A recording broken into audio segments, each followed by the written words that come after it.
Hola, bienvenidos y bienvenidas al taller de superconductividad. Somos María José Calderón y Leni Vascones del Instituto de Ciencia de Materiales de Madrid y en los próximos minutos os vamos a hablar de la superconductividad, una propiedad que tienen muchos materiales si los enfriamos lo suficiente y que, como podréis ver, da lugar a efectos muy sorprendentes. Esto es un superconductor. Lo que queremos conducir es la electricidad que la transportan los electrones. En un cable de cobre, como los que tenemos en casa, los electrones se mueven, pero pierden energía porque el material presenta resistencia.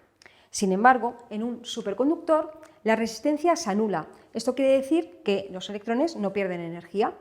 Por lo tanto, una vez que tenemos una corriente circulando en un superconductor, esta circulará para siempre. Otra propiedad que tienen los superconductores es que expulsan los campos magnéticos. Los imanes generan campos magnéticos que podemos visualizar con virutas de hierro o con brújula. Si os fijáis aquí, podéis ver que las líneas de campo van de un polo del imán al otro. En un metal, las líneas de campo penetran el material, pero si acercamos un imán a un superconductor, se generan corrientes en la superficie de este que evitan que las líneas de campo entren. Y esto está detrás de la levitación superconductora que vamos a ver. Como hemos dicho antes, para que un material tenga propiedades superconductoras hay que bajar suficientemente su temperatura. Ahora mismo, a alta temperatura, a la temperatura ambiente, el imán y el superconductor no los podemos acercar y no pasa nada. Cuando bajemos la temperatura, en este material va a ocurrir una transición de fase. De la misma forma en la que el agua líquida se convierte en sólida al bajar la temperatura, este material va a pasar de ser un conductor normal a un superconductor. La temperatura a la que ocurre esto se llama temperatura crítica y es diferente para cada material. Este material en particular tiene itrio, bario, cobre y oxígeno y su temperatura crítica es menos 180 grados. Entonces, para poderla enfriar suficientemente, tenemos que bajar la temperatura con nitrógeno líquido, que está a menos 196 grados. Ahora los colocamos en la placa, ponemos un separador entre el superconductor y el imán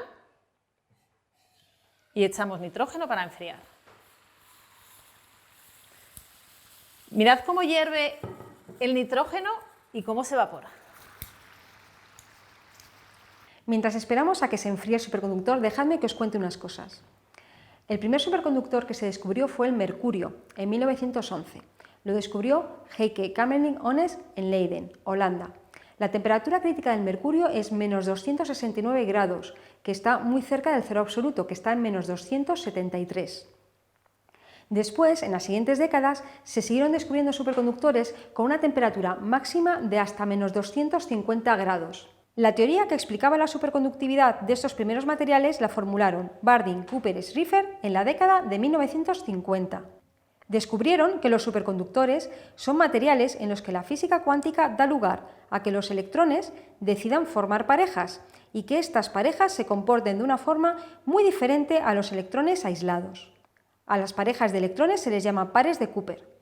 Los pares de Cooper, en vez de perder energía como los electrones en un conductor, deciden ponerse de acuerdo entre todos y formar una única onda.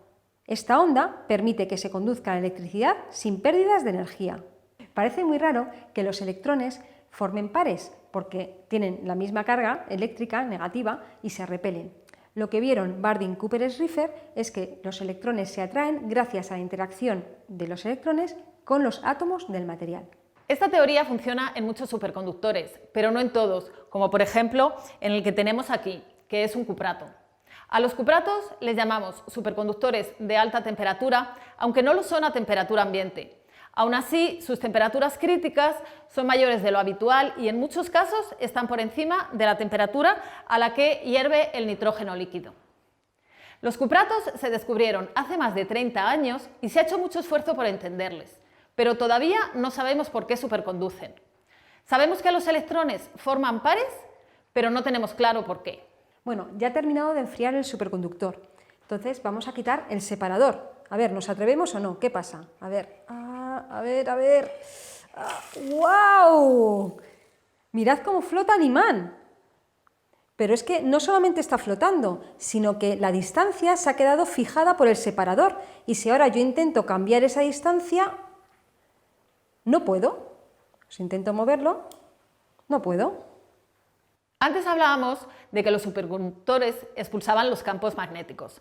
En realidad, en algunos superconductores que llamamos de tipo 2, como este de aquí, la superconductividad se destruye en algunos puntos de material y deja que las líneas de campo penetren por ahí. Como hemos enfriado el superconductor con el imán encima, las líneas de campo han entrado en el superconductor y se han quedado enganchadas en las impurezas del material. Por eso, si intentamos mover el imán nos cuesta y se lo quitamos y lo volvemos a poner, se queda en el mismo sitio. Esta propiedad de poder fijar la distancia entre los imanes y los superconductores tiene consecuencias impresionantes.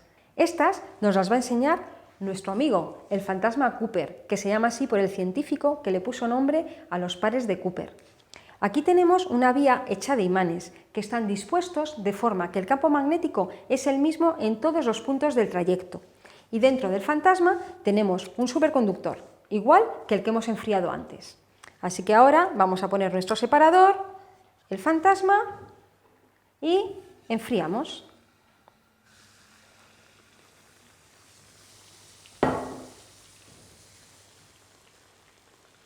¿Qué pensáis? ¿Que hay muchos o pocos superconductores? En realidad hay muchísimos.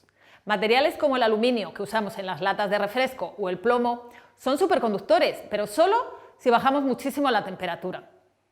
Hasta hace poco, los cupratos eran los materiales que tenían las temperaturas críticas más altas, pero la investigación avanza mucho y recientemente se ha descubierto superconductividad a temperatura ambiente, aunque únicamente a presiones extremas, de casi 3 millones de veces la presión de la atmósfera.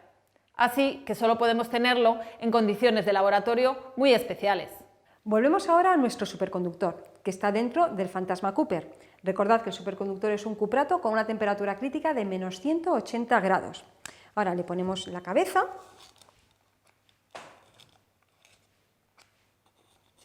Quitamos el separador y el fantasma se mueve a lo largo de toda la vía que tiene siempre el mismo campo magnético y rebotan los bordes porque no hay imanes y se acaba el campo magnético.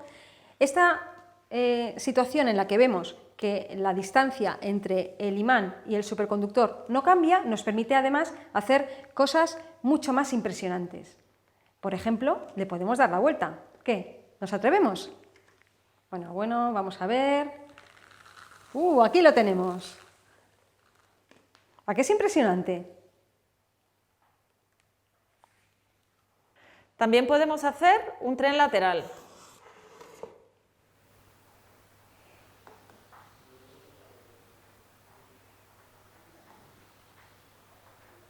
En la actualidad, la investigación se centra en buscar nuevos superconductores, estudiar sus propiedades y averiguar por qué superconducen, porque solamente entendemos algunos. Mientras, podemos utilizar los superconductores para hacer electroimanes muy potentes, como los que se usan en los aceleradores de partículas o en los aparatos de resonancia magnética de los hospitales. Como veis, la superconductividad ya forma parte de nuestras vidas, aunque no nos demos cuenta. Hasta aquí llega el taller. Esperamos que os haya gustado.